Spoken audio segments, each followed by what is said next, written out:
Greetings and salutations, comic book conversationalists. This is Comic Book Hangover. My name is Scott, and we have another small weekly haul, bit of a review, actually a bit of a gripe this week. But first, as promised last week, this is the new poster that I got from my LCS, Void Rivals, featuring Springer, who's one of the upcoming characters in the Void Rivals series. This is, as I said last week, it's a double-sided poster. So next week I'll have the other poster, the other side of the poster up, which I think is even cooler than the Springer visual on this side. Springer is looking pretty sweet. I can't wait to see him in the book, but the other side of the poster is going to be even sweeter. So before we get started, I did get a new movie this week. I don't really get enough movies to make these like a separate thing. So I'm just going to show you what I get as I get it. Ordered for mostly for my son, but also for myself because it is also one of my favorite movies. We picked up the 35th anniversary 4K release of Killer Clowns from Outer Space. Love this movie. 4K. We have it on DVD. I've got an old release of it on DVD. So this right here is the 4K release for it, and I cannot wait to check it out. All right, so here's what I picked up this weekend. We're going to kind of start off with the gripe, okay? I grabbed this. Energon Universe Special 2024. The solicitation for this said, and actually let me take a step back here. On Free Comic Book Day, this came out. This is the Energon 2024, Energon Universe 2024 special. Features 3 stories within the Energon universe. Supposed to set up some stuff. Was really good, really fun read. It was actually really, really awesome. Loved it. Absolutely loved it. And a sweet, sweet cover. All right. So then this came out this week. Not part of Free Comic Book Day. It's $3.99. The solicitation for it says 3 new stories set within the Energon universe, which gave me the impression that it was 3 new stories that really had nothing, wasn't part of Free Comic Book Day. One of the earliest solicits I remember seeing said, it will reprint Free Comic Book Day, but it became 3 new stories. So I figured, okay, so we're going to get those stories plus 3 new ones. Great. Awesome. Just tried reading it. It's the exact same thing as a Free Comic Book Day special. So the 3 new stories are actually the 3 stories that came out 3 or 4 days previous on Free Comic Book Day. Still, I probably would have still picked it up just for that cover. And it's still a pretty sweet cover. Megatron versus Optimus Prime. You gotta love it. Sticking with Free Comic Book Day, I picked up a few more. My LCS still had some. They have a limit. A lot of stores do. They have a limit of what they allow customers to pick up. This year, the limit was 3. I think last year was 2. This year was 3. And even though a lot of times I don't have to, I still follow that limit. So I just get the 2 or 3, whatever the limit is. I get the ones that I absolutely have to have that year. And this year, of course, my wife picked up some books. We picked up some books for the kids. So over the next couple of weeks, or as they're still available, I'm going to be picking up 2 or 3 books, additional Free Comic Book Day books each week, as they're available and as I'm able to. So this week's Free Comic Book Day books are Asterisk.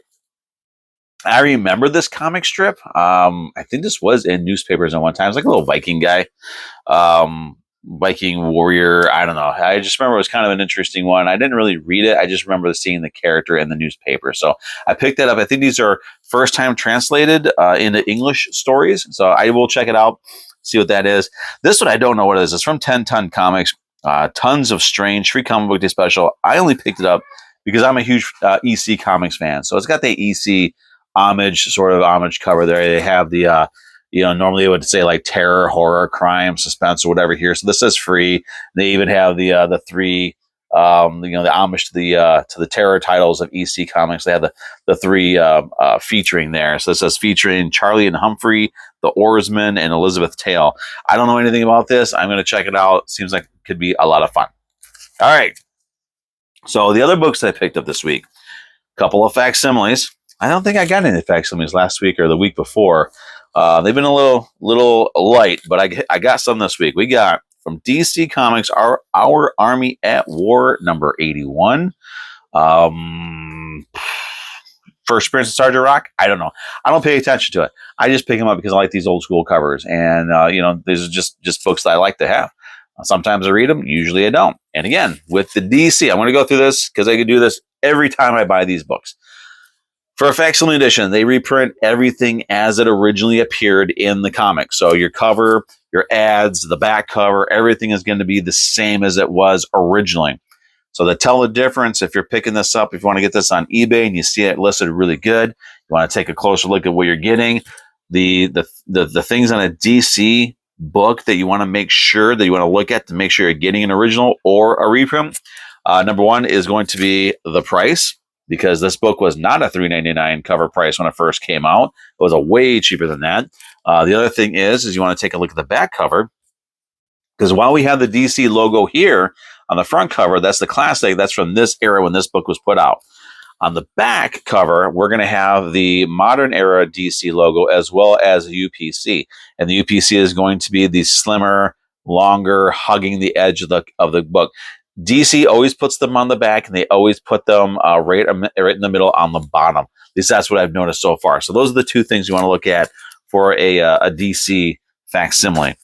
From Marvel, I grabbed the Marvel Superhero Secret Wars, number 5 of 12. They're continuing to reprint this as a regular monthly book. So beginning with this one, I didn't read the last one because that's issue 4 is as far as I've ever been able to get with this story.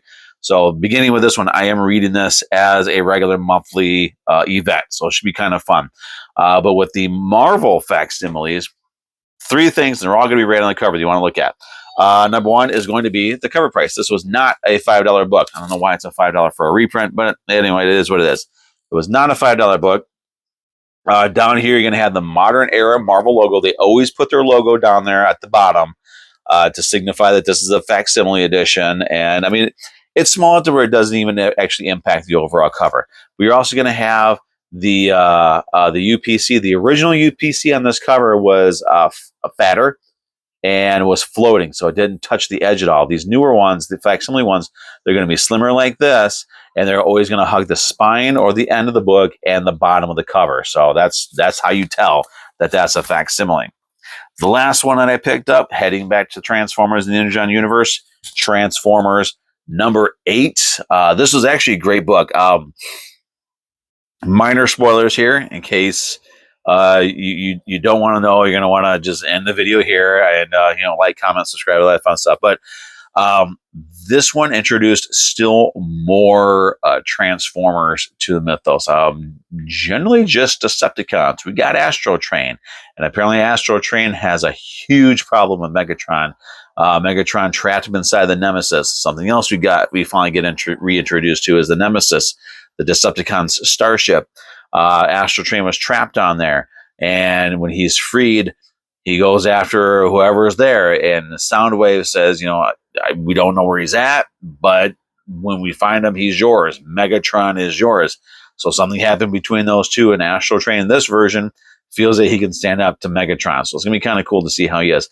The other character we're finally reintroduced to in this one is Shockwave. So Soundwave is able to power up Nemesis long enough and with enough power to get to make a connection with Cybertron, so he's able to contact Cybertron, and he talks to Soundwave. So two new characters. It's going to be great to see where this goes. So Transformers still going great. It's I can't say that this issue is more amazing than the previous, but it's just as awesome as the previous. I mean, the standard is set so high for this series. The bar is so high with this one that even if an issue comes out where it's the same as the previous as far as awesomeness, that's still a really awesome book. There's also something weird going on with Optimus Prime in this one, where he keeps having these sort of flashes, these sort of memories of raising a kid. And I think what happened was when Sparkplug got killed, part of his spirit or whatever maybe went into Optimus. I'm trying to remember. It seems like he was killed with the Matrix or something. So I think Optimus Prime is having seeing some of Sparky's memories when he was alive. So anyway, regardless, it's still great. It's an awesome series. Absolutely love it. Awesome stuff. So those are all the books that I picked up this week. As far as my cover of the week goes, I'm going to have to go with the Energon universe, even though I was not happy with the fact that these were not actually 3 new stories. The solicitation could have been written much, much better than what it was. I still would have picked it up regardless, but it would have been nice to know that I was just getting repeat stories. But we have Energon Universe 2024 special, an awesome Megatron versus Optimus Prime cover. We also see really interesting confrontation between Megatron and Globulus from Cobra Law. So that was also pretty cool. And there's a flashback between the fight. You see the fight when the Transformers crash landed on Earth. You saw exactly how Megatron got separated from everybody else, the damage that he took. There is a small sort of a nod, a tip of the hat to the Transformers, the movie. The line that was used in the movie was, "I'll rip out your optics." Great stuff. Awesome stuff as always. But that'll be my cover of the week. Energon Universe 2024 special. So there you go. That's it. And again, there is my Void Rivals poster. I cannot wait to flip it over and see the other side. And that is it. That's all I got for this week. So hope everybody had a great new comic book day. As always, hope everybody had an awesome free comic book day. It was great. I'm still very happy with how it turned out. The books that came out were great books. I'm actually reading quite a few of them. And yeah, that's it. That's all I got this week. So I hope everybody had a great new comic book day again. Had a great weekend. Like, comment, subscribe, all that fun stuff. I'm tired of saying that, so I may not say it too much anymore. But everybody have a great weekend, and we will see you next week with another new comic book haul. See ya.